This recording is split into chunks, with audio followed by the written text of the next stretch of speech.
జైలులోని ఖైదీలకు క్షమాభిక్ష విషయంలో కూటమి ప్రభుత్వం సానుకూలంగా ఉందని రాష్ట్ర హోంమంత్రి వంగనపూడి అనిత స్పష్టం చేశారు. జైళ్లు సంస్కరణల చట్ట సవరణపై బిల్లును అసెంబ్లీలో హోంమంత్రి అనిత ప్రవేశపెట్టారు. ఈ సందర్భంగా హోంమంత్రి అనిత మాట్లాడుతూ ఖైదీల సంస్కరణల కోసం ప్రభుత్వం చర్యలు చేపట్టిందన్నారు. కేంద్రం తెచ్చిన చట్టం మేరకు ఇక్కడ కూడా సంస్కరణలు అమలు చేస్తున్నామన్నారు. ఖైదీలు జైల్లో ఉండి చదువుకునేలా అవకాశాలను మెరుగుపరుస్తున్నట్లు చెప్పారు. ఖైదీల్లో పరివర్తన తీసుకురావడం కోసం చట్టంలో మార్పు తీసుకురావాల్సిన అవసరం ఉందన్నారు. మహిళా ఖైదీల పిల్లల కోసం జైల్లో ప్రత్యేకంగా అంగన్వాడీ కేంద్రాలు ఏర్పాటు చేసినట్లు వివరించారు. ఖైదీల నేర చరిత్ర ప్రవర్తన ఆధారంగా కేటగిరీలుగా విభజిస్తామని పేర్కొన్నారు.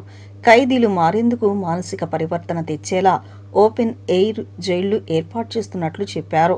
ఖైదీలు వ్యవసాయంతో పాటు ఇతర వృత్తులు నిర్వహించేలా చర్యలు చేపడతామన్నారు. ఇక ఈ బిల్లుపై చర్చలో పొన్నూరు ఎమ్మెల్యే ధూళిపాళ నరేంద్ర పాల్గొన్నారు. ఈ సందర్భంగా మాట్లాడుతూ జైళ్ల శాఖ ఎదుర్కొంటున్న సమస్యలపై ఈ చట్టంలో ప్రస్తావన లేదన్నారు. జైళ్లలో ఖైదీల సంఖ్య పెరిగినా సౌకర్యాలు మాత్రం పెరగడం లేదంటూ ఆవేదన వ్యక్తం చేశారు. జైళ్ల శాఖలో 30% సిబ్బంది పోస్టులు ఖాళీగానే ఉన్నాయని వివరించారు. జైళ్లలో మహిళా సిబ్బంది కొరత చాలా ఎక్కువగా ఉందని గుర్తు చేశారు. అండర్ ట్రయల్ ఖైదీలు న్యాయ సహాయం లేక జైళ్లలోనే ఉండిపోతున్నారని గుర్తు చేశారు. ఎవరైతే ప్రెజెన్స్ లో చదువుకొని వాళ్ళు ఉద్యోగాలు చేసేటప్పుడు ఆ ప్రాబ్లం వస్తుంది అని అడిగారు. అటువంటి ప్రాబ్లం ఏమీ లేదు అధ్యక్ష. ఎందుకంటే వాళ్ళు జువెనైల్ జస్టిస్ యాక్ట్ ప్రకారం వాళ్ళు చదువుకొని ఉద్యోగాలు చేసేటప్పుడు పోలీస్ ఎంక్వైరీస్ లో వాళ్ళకి ప్రాబ్లం ఉంటుంది అన్న విషయం అయితే లేదు అధ్యక్ష. వాళ్ళు కంటిన్యూగా హ్యాపీగా వాళ్ళు ఫర్దర్ గా జాబ్స్ కూడా చేసుకోవచ్చు. అదే విధంగా అధ్యక్ష మనకి డిఎడిక్షన్ సెంటర్స్ గురించి కూడా అడుగున్నారు. ఆల్రెడీ 4 డిఎడిక్షన్ సెంటర్స్ నడుస్తున్నాయి అధ్యక్ష. ఎన్డీపీఎస్ లో ఉన్న వాళ్ళందరికీ కూడా బయటకి ఇంతకు ముందు మనం వేరే కేజీహెచ్ కి అటు ఇటు పంపించే వాళ్ళమి. మన గవర్నమెంట్ వచ్చిన తర్వాత విశాఖపట్నం, రాజమండ్రి, నెల్లూరు, కడప ఈ 4 జైల్స్ లో కూడా డిఎడిక్షన్ సెంటర్స్ కూడా మనం ఏర్పాటు చేస్తున్నాం అధ్యక్ష. అదేవిధంగా అధ్యక్ష మన ధూళిపాళ నరేంద్ర గారు చెప్పినట్టు అధ్యక్ష ఇక్కడ మనకి ఓవర్ క్రౌడ్ మాక్సిమం ఉన్నారని చెప్పారు. ఒక విశాఖపట్నం జైల్లో మాత్రమే ఓవర్ క్రౌడ్ ఉంది సార్. ఓవరాల్ గా స్టేట్ మొత్తం మీద ఈ లాకప్ లో 7,000 మంది ఉండొచ్చు. ఈ రోజుకి 6,900 మంది మాత్రమే లాకప్ లో ఉన్నారు. అంటే ఒక్క విశాఖపట్నం అది కూడా ఎందుకంటే మనకి ఎన్డీపీఎస్ యాక్ట్ లో ఎక్కువ మంది రిమాండ్ ఖైదీలు రావటం వల్ల మాక్సిమం విశాఖపట్నం జైలు మాత్రం ఓవర్ క్రౌడ్ లో ఉంది. దానికి కూడా కొంతమందిని తీసుకొచ్చి మిగతా జైల్స్ షిఫ్ట్ చేసి ఏర్పాటు కూడా చేస్తున్నాం. అట్ ద సేమ్ టైం మనకి ఎవరైతే బాగా పూర్ ఫ్యామిలీస్ నుంచి వచ్చి వాళ్ళు బెయిల్ కూడా తీసుకోలేకపోతున్నారు అనుకున్న వాళ్ళకి ఈ యాక్ట్ లో ఆల్రెడీ లీగల్ ఎయిడ్ కి సంబంధించినది కూడా అమెండ్మెంట్ బిల్ లో కూడా పెట్టడం జరిగింది అధ్యక్ష. లీగల్ ఎయిడ్ కూడా ఇస్తున్నాం. వాటితో పాటు సెంట్రల్ గవర్నమెంట్ పూర్ ప్రిజనర్స్ కి ఫైనాన్షియల్ అసిస్టెంట్ స్కీమ్ కింద అధ్యక్ష 50,000 రూపాయల వరకు వాళ్ళ అసిస్టెన్సీ కూడా ఇస్తున్నాం. అది కూడా మన రాష్ట్రంలో కూడా అమలు జరుగుతుంది అధ్యక్ష. రిమిషన్ గురించి అడిగారు అధ్యక్ష. లాస్ట్ 5 సంవత్సరాలు రిమిషన్ అంటేనే మర్చిపోయారు అధ్యక్ష. మళ్ళా మన గవర్నమెంట్ వచ్చిన తర్వాత గౌరవ ముఖ్యమంత్రి గారి చొరవతో ప్రతి సంవత్సరం కూడా 3 సార్లు రిమిషన్ మీద కమిటీ కూర్చుంటుంది అధ్యక్ష. ఇప్పటికీ మనకి ఇంచుమించుగా 19 మందిని రిలీజ్ చేయడం కూడా జరిగింది అధ్యక్ష రిమిషన్ మీద.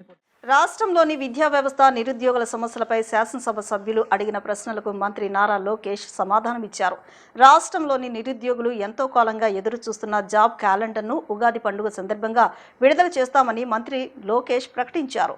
ఈ జాబ్ క్యాలెండర్లోనే డిఎస్సి పోస్టులు కూడా చేర్చనున్నట్లు ఆయన స్పష్టం చేశారు. ఇతర రాష్ట్రాల కంటే ఏపీలో కేజీబీవీలకు ఎక్కువ డిమాండ్ ఉందని, అడ్మిషన్ల కోసం పోటీ నెలకొందని లోకేష్ తెలిపారు. జీతాల పెంపుదలపై కేంద్ర ప్రభుత్వంతో చర్చించామని, కేంద్రం సహకారం అందిస్తే మరిన్ని చర్యలు చేపడతామని హామీ ఇచ్చారు. ఈ సంవత్సరం ఉగాది నాటికి మెగా జాబ్ క్యాలెండర్ ఇవ్వాలన్న లక్ష్యంతో మేము అందరం పనిచేస్తున్నాం. చెప్తాం చాలా తేలికైంది అధ్యక్ష. వర్టికల్ హారిజాంటల్ రిజర్వేషన్ చేయాల్సిన అవసరం ఉంది. ఇప్పుడు మళ్ళీ జోనల్ రీనోటిఫికేషన్ ప్రెసిడెన్షియల్ ఆర్డర్ వచ్చింది, రీనోటిఫికేషన్ చేయాల్సిన అవసరం ఉంది. మొత్తం అన్ని డిపార్ట్మెంట్లు కలిసికట్టుగా పనిచేస్తున్నాం. ఉగాదికి మళ్ళీ మేము జాబ్ క్యాలెండర్ విడుదల చేస్తాం. దాంట్లో ఉపాధ్యాయుల పోస్టులు కూడా ఉంటాయని గౌరవ సభ్యులు తెలియజేస్తాం. అసంఘటిత కార్మికుల సంక్షేమానికి సీఎం చంద్రబాబు నాయుడు ఆధ్వర్యంలో కూటమి ప్రభుత్వం కట్టుబడి ఉందని కార్మిక శాఖ మంత్రి వాసంశెట్టి సుభాష్ స్పష్టం చేశారు. అసంఘటిత కార్మిక రంగానికి సంబంధించి ఎమ్మెల్యే డాక్టర్ వాల్మీకి పార్థసారథి అడిగిన ప్రశ్నలకు మంత్రి సుభాష్ అసెంబ్లీలో సమాధానం చెప్పారు. ఈ సందర్భంగా మంత్రి సుభాష్ మాట్లాడుతూ ఈ శ్రమ్ పోర్టల్లో మొత్తం 88,16,453 మంది అసంఘటిత కార్మికులు తమ సమాచారాన్ని నమోదు చేసుకున్నారని వివరించారు. ఆంధ్రప్రదేశ్ భవన మరియు ఇతర నిర్మాణ కార్మికుల సంక్షేమ మండలి పోర్టల్లో 18,24,221 మంది తమ పేర్లను నమోదు చేసుకున్నారని చెప్పారు. వారి సంక్షేమానికి రాష్ట్ర ప్రభుత్వం సమగ్ర చర్యలు చేపడుతున్నట్లు వెల్లడించారు. రాష్ట్ర వ్యాప్తంగా కార్మికుల నమోదును వేగవంతం చేస్తున్నట్లు చెప్పారు. కార్మికుల ఆర్థిక భద్రత, సామాజిక రక్షణ కోసం అనేక సంక్షేమ కార్యక్రమాలను అమలు చేస్తున్నామని మంత్రి తెలిపారు. వలస కార్మికుల గురించి అడిగారు అధ్యక్ష. కొత్తగా రూపొందించిన లేబర్ కోడ్స్లో వలస కార్మికులకు సంబంధించిన వివరాలు ఈ విధంగా ఉన్నాయి అధ్యక్ష. సంవత్సరంలో ఒకసారి స్వస్థలానికి వెళ్ళి తిరిగి రావడానికి జర్నీ అలవెన్స్ అనేది కల్పించడం జరిగింది అధ్యక్ష. కోడ్లో అభ్యంతరాలు పరిష్కరించడానికి టోల్ ఫ్రీ హెల్త్ లైన్ సౌకర్యం కూడా కల్పించడం జరిగింది అధ్యక్ష. అలాగే ఇక రేషన్ విషయానికి వస్తే అధ్యక్ష, one nation one ration card కింద ఏ రాష్ట్రంలో అయినా సరే పీడిఎస్ సౌకర్యం కల్పించడం జరిగింది అధ్యక్ష. అదేవిధంగా అధ్యక్ష, 2014-19 మధ్యకాలంలో సుమారు 8 లక్షల మంది భవన మరియు ఇతర నిర్మాణ కార్మికులు నమోదు కావడం జరిగింది అధ్యక్ష. అలాగే 2019-24లో కేవలం 2 లక్షలు మాత్రమే భవన నిర్మాణ కార్మికులు కొత్తగా నమోదయ్యారు అధ్యక్ష. దీనికి కారణం అధ్యక్ష, అప్పటి ముఖ్యమంత్రి జగన్ రెడ్డి 1214 జీవో తెచ్చి డూప్లికేషన్ పేరుతో భవన నిర్మాణ కార్మికులకు ఉన్న సంక్షేమ పథకాలన్నీ కూడా రద్దు చేయడం జరిగింది అధ్యక్ష. అలాగే వారి పథకాలు నిలిపివేయడం కాకుండా అధ్యక్ష, అప్పట్లో సరైన ఇసుక విధానం కూడా లేకపోవడం వల్ల భవన నిర్మాణ కార్మిక రంగం పూర్తిగా కుదేలైంది అధ్యక్ష. అయితే ఎక్కువ కాలం ప్యాలెస్లో ఉంటూ ఒకవేళ బయటకు వచ్చిన పరదాలు కట్టుకుని బయటకు వచ్చి కార్మికులు కనిపిస్తారేమో అనే భయంతో తిరగవలసి వచ్చింది అధ్యక్ష. అతనికి సుమారు ఈరోజు 18 లక్షలున్న భవన నిర్మాణ కార్మికులు ఈ 1214 మెమో వల్ల రిజిస్ట్రేషన్ చేయించుకోవడం మానేశారు అధ్యక్ష. పథకాలు ఏమీ లేవని ఇప్పుడు నమోదు కార్యక్రమం చేసుకోవాల్సిందిగా కోరడం జరిగింది అధ్యక్ష. ఈ పథకాలన్నీ మళ్ళీ వెలుగులోకి తీసుకురావడం వల్ల సుమారు 30 లక్షల మంది నమోదు చేసుకునే అవకాశం ఉంది అధ్యక్ష. అయితే ఈ కార్మికుల బోర్డులో ఉన్న ధనాన్ని మరి అప్పటి ముఖ్యమంత్రి వేరు వేరే పథకాలకు దారి మళ్లించడం జరిగింది అధ్యక్ష. అలాగే ఇప్పుడు 1 కోటి మంది భవన నిర్మాణ కార్మికులు మరియు వారి కుటుంబ సభ్యులు జీవితాల్లో చంద్రోదయాన్ని నింపిన మన ప్రజానాయకుడు, నిరంతర శ్రామికుడైనటువంటి నారా చంద్రబాబు నాయుడు గారికి భవన నిర్మాణ కార్మికులు వాళ్ళ కుటుంబాల తరపున ధన్యవాదాలు తెలియజేయడం జరుగుతుంది అధ్యక్ష. నవ్యాంధ్రప్రదేశ్ను క్రీడాంధ్రప్రదేశ్గా తీర్చిదిద్దాలనే లక్ష్యంతో ముఖ్యమంత్రి నారా చంద్రబాబు నాయుడు ప్రభుత్వం ఎంతో కృషి చేస్తుందని, అందులో భాగంగానే ఈ నెల 24వ తేదీ నుంచి 26వ తేదీ వరకు Indira Gandhi municipal stadium, Dandamudi Rajagopal indoor స్టేడియంలో 14 విభాగాల్లో ఎమ్మెల్యేలకు, ఎమ్మెల్సీలకు వివిధ పోటీలను నిర్వహిస్తున్నామని ఆంధ్రప్రదేశ్ శాప్ చైర్మన్ రవినాయుడు తెలిపారు. నగరంలోని ఇందిరాగాంధీ మున్సిపల్ స్టేడియంలో జరిగే క్రికెట్ పోటీల ఏర్పాట్లను ఎమ్మెల్యేలు, శాప్ అధికారులు పరిశీలించిన అనంతరం ఎమ్మెల్యేలు, ఎమ్మెల్సీలు నిర్వహించే పోటీలను, టీ-షర్ట్లను విడుదల చేశారు. అసెంబ్లీ స్పీకర్, ముఖ్యమంత్రి, ఉప ముఖ్యమంత్రి సారథ్యంలో క్రికెట్ పోటీలు, టెన్నిస్, కబడ్డీ, వాలీబాల్, ఖోఖో వివిధ పోటీలు ప్రజా ప్రతినిధులకు నిర్వహిస్తున్నట్లు పేర్కొన్నారు. నేను ఈ పోటీల్లో పాల్గొన్నందుకు ఎమ్మెల్యేలు, ఎమ్మెల్సీలు ఎంతో ఉత్సాహంగా ఉన్నారని చెప్పారు. ఈ నెల 24వ తేదీన సాయంత్రం 3 గంటలకు ఇందిరాగాంధీ మున్సిపల్ స్టేడియంలో పోటీలను ముఖ్యమంత్రి, స్పీకర్ ప్రారంభిస్తారని చెప్పారు. ముందుసారి హైయెస్ట్ ఉమ్మడి ఆంధ్రప్రదేశ్లో కంటే ముందు సంవత్సరం జరిగిన దాంట్లో ఆ స్థాయిలో పార్టిసిపేషన్ ఉంది. దాని తర్వాత చూసామంటే శాసనసభ్యులు ఇక్కడ ఆడిన తర్వాత వాళ్ళ నియోజకవర్గాల్లో చాలామంది క్రీడాకారులను ప్రోత్సహించడం జరిగింది. చాలామంది క్రీడాకారులని గుర్తించి, గౌరవించి ఆడించడం కూడా జరిగింది. మీరు చూసే ఉంటారు. కనీ విని ఎరుగని రీతిలో మొన్న సంక్రాంతికి స్పోర్ట్స్ లీగ్స్ ప్రతి నియోజకవర్గంలో పెట్టారు. దాదాపు 60 నుంచి 70 కోట్ల రూపాయలు ఖర్చు పెట్టారు, స్పోర్ట్స్కే ఖర్చు పెట్టారు. ఫస్ట్ ప్రైజ్ చూస్తే కొన్ని చోట్ల 20 లక్షలు, 15 లక్షలు, 10 లక్షలు, 5 లక్షలు. ఇక్కడే సుధీర్ అన్న కూడా ఉన్నారు. కాళహస్తిలో కూడా బ్రహ్మాండంగా లీగ్ పెట్టారు. అదేవిధంగా విజయ్ అన్న గారి ఈరోజు చూస్తే చాలా నియోజకవర్గంలో మంత్రులు సైతం ఇట్లా కుల్లు రవణ కూడా మచిలీపట్నంలో బీచ్ గేమ్స్ డెవలప్ చేశారు. అదేవిధంగా చీరాల కావచ్చు, విశాఖపట్నం కావచ్చు, లోకేష్ గారు అయితే కంటిన్యూగా 2 months మంగళగిరి క్రికెట్తో పాటు వాలీబాల్, కబడ్డీ అన్ని క్రీడలను ప్రోత్సహిస్తున్నారు. కుప్పంలో అదే పరిస్థితి. ఏ నియోజకవర్గంలో చూసినా స్పోర్ట్స్ మనమైంది. దాని తర్వాత క్రీడాకారులను కొంతమంది అడాప్ట్ చేసుకున్నారు, కొంత ఇన్సెంటివ్స్ కూడా ఇచ్చారు, కొంతమందిని గుర్తించారు, స్టేడియంస్ కోరుకుంటున్నారు.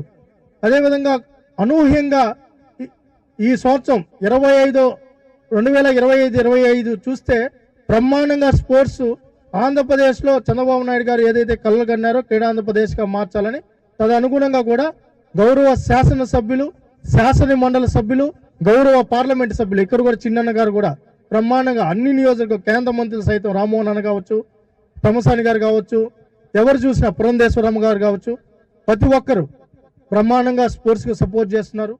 యనమద్దూరు డ్రైన్పై 54 ఇన్లెట్లకు గాను 46 ఇన్లెట్లు శిథిలావస్థలో ఉన్నాయని, గత వైసీపీ పాలనలో ప్రాజెక్టులు, కాలువలు, డ్రైన్ల నిర్వహణ వ్యవస్థ కూలిపోయిందని మంత్రి నిమ్మల రామానాయుడు అసెంబ్లీ సమావేశాల్లో తెలియజేశారు. 5 సంవత్సరాల వైసీపీ పాలనలో O&M నిమిత్తం 200 కోట్లు ఖర్చు చేస్తే కూటమి ప్రభుత్వం మొదటి సంవత్సరంలోనే 708 కోట్లు నిధులు ఖర్చు పెట్టామని చెప్పారు. వైసీపీ పాలనలో పూడికతీత, లాకులు, షట్టర్లు, రోప్స్ వంటి పనులు, మరమ్మతులు మాట అటుంచి గ్రీజ్ మెయింటెనెన్స్ కూడా లేదని అన్నారు. రాష్ట్రంలో 1008 లిఫ్ట్లు ఉంటే 613 లిఫ్ట్లు పనిచేయడం లేదని, కేవలం 158 మాత్రమే పనిచేస్తున్నట్లు చెప్పారు. ఫ్లడ్స్ వచ్చినప్పుడు ఇది 30,000, 35,000 ఫ్లడ్ క్యూసిక్కల నీరు కూడా వస్తున్నటువంటి పరిస్థితి అధ్యక్ష. దీనికి ప్రధానంగా ఏదైతే గౌరవ సభ్యులు చెప్పినట్లుగా ఈ యనమదూరు డ్రైనేజ్కి సంబంధించినటువంటి ఇన్లెట్స్ అంటే చూస్తే మరి మొత్తం 54 ఇన్లెట్స్ ఉన్నాయి అధ్యక్ష. 54 ఇన్లెట్స్లో అందులో 46 శిథిల వ్యవస్థలో ఉన్నటువంటి పరిస్థితి అధ్యక్ష. కేవలం 8 మాత్రమే వర్కింగ్ కండిషన్లో ఉన్నటువంటి పరిస్థితి అధ్యక్ష. మరి ఈ రకంగా ఈ మేజర్గా 90% ఇన్లెట్స్ పనిచేయకపోవడం వల్ల ఈ ఫ్లడ్ హెవీగా అంటే దీని సామర్థ్యాన్ని మించి ఫ్లడ్ వస్తున్నప్పుడు ఆ ప్రాంతం అంతా కూడా మరి ఇటు పట్టణం కానీ అదేవిధంగా ఏదైతే ఈ యొక్క పొలాలు కానీ ఇవన్నీ కూడా ముంపు గురవుతున్నటువంటి పరిస్థితి అధ్యక్ష. మరి దాన్ని దృష్టిలో పెట్టుకుని ఈ ప్రభుత్వం అధికారంలోకి వచ్చిన తర్వాత ఈ యొక్క O&M వర్క్స్కి ప్రాధాన్యత కూడా ఇస్తూ, ఎందుకంటే మనం చూసాం ఆ రోజు 2019, 2024 5 సంవత్సరాల్లో ఆ రోజు ఎక్కడ కూడా O&Mకి సంబంధించి అంటే డీసిల్టింగ్ కానీ, లాకులకు కానీ, షట్టర్స్ కానీ, రోప్స్ కానీ 5 సంవత్సరాలు ఎక్కడ కూడా ఒక్క రూపాయి కూడా O&Mకి ఇవ్వనటువంటి స్థితిలో 2024లో మన ప్రభుత్వం వచ్చిన తర్వాత ఆ పనులన్నీ కూడా మనం చేయవలసినటువంటి బాధ్యత, బరువు పెరిగినటువంటి పరిస్థితి అధ్యక్ష. దాన్ని దృష్టిలో పెట్టుకుని మన ప్రభుత్వం అధికారంలోకి వచ్చిన తర్వాత మొదటి సంవత్సరంలోనే ఏదైతే జీవో 65 ద్వారా 79 కోట్లు, 284 కోట్లు, అదేవిధంగా జీవో 269 ద్వారా 344 కోట్లు, అదేవిధంగా జీవో 569 ద్వారా 74.79 లక్షలు అంటే మొత్తంగా మొదటి సంవత్సరంలోనే ఈ కూటమి ప్రభుత్వ అధికారంలోకి వచ్చాక మొదటి సంవత్సరంలోనే 10,310 పనులకు 708 కోట్ల రూపాయలు నిధులు మంజూరు చేశాం అధ్యక్ష.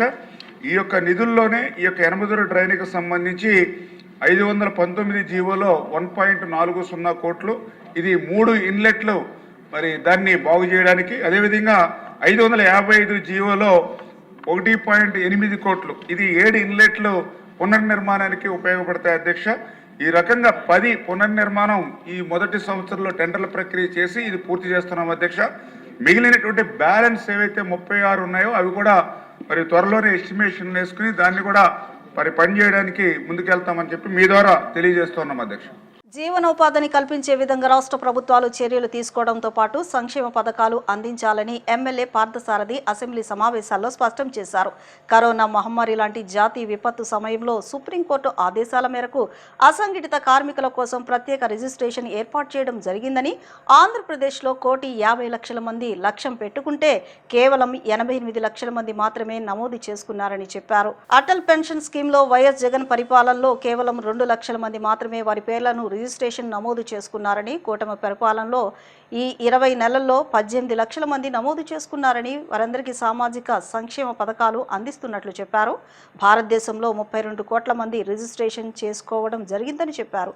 కార్మికుల సామాజిక భద్రత, వారి హక్కులు కాపాడాలని ఆదోని ఎమ్మెల్యే పార్థసారథి కార్మికుల పక్షాన అసెంబ్లీ సమావేశాల్లో ప్రస్తావించారు.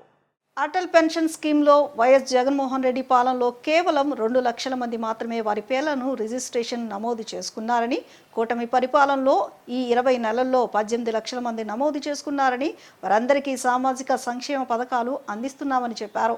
భవన నిర్మాణ కార్మికులకు సామాజిక భద్రత కల్పించి సంక్షేమ పథకాలను అందించాలని కోరారు. భారతదేశంలో 32 కోట్ల మంది రిజిస్ట్రేషన్ చేసుకోవడం జరిగిందని చెప్పారు. కార్మికుల సామాజిక భద్రత, వారి హక్కులను కాపాడాలని ఆదోని ఎమ్మెల్యే పార్థసారథి కార్మికుల పక్షాన అసెంబ్లీ సమావేశాల్లో ప్రస్తావించారు. ధన్యవాదాలు అధ్యక్ష.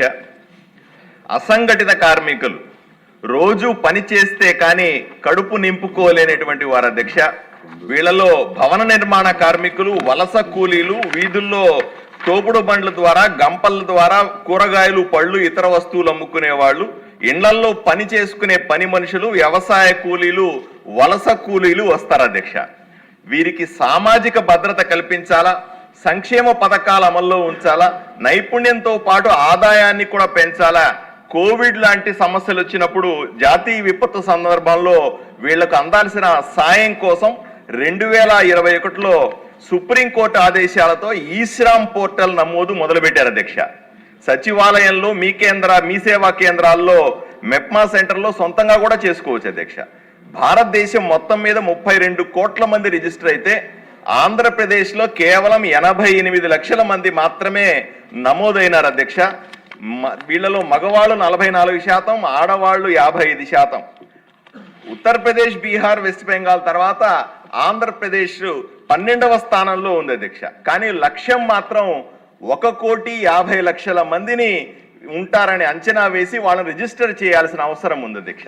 కానీ 5 సంవత్సరాలకు ఒకసారి చేసే ఈ రిజిస్ట్రేషన్లో వాళ్ళకి అవగాహన లేకపోవడం, చదువు లేకపోవడం, నిరంతరం వాళ్ళ అడ్రస్ మారుతూ ఉండడం వల్ల రిజిస్ట్రేషన్లు జరగట్లేదు అధ్యక్ష.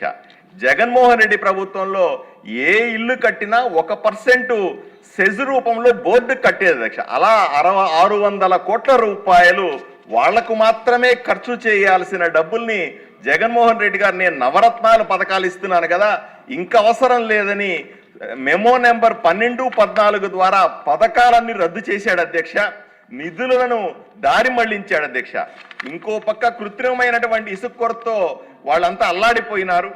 ఒక సర్వే చెప్తా అధ్యక్ష, 2014-19లో కూటమి ప్రభుత్వం అధికారంలో ఉన్నప్పుడు 7,58,000 మంది రిజిస్టర్ అయి ఉంటే 19-24 మధ్య జగన్మోహన్ రెడ్డి ముఖ్యమంత్రిగా ఉన్నప్పుడు కేవలం 2 లక్షల మంది రిజిస్టర్ అయినారు అధ్యక్ష.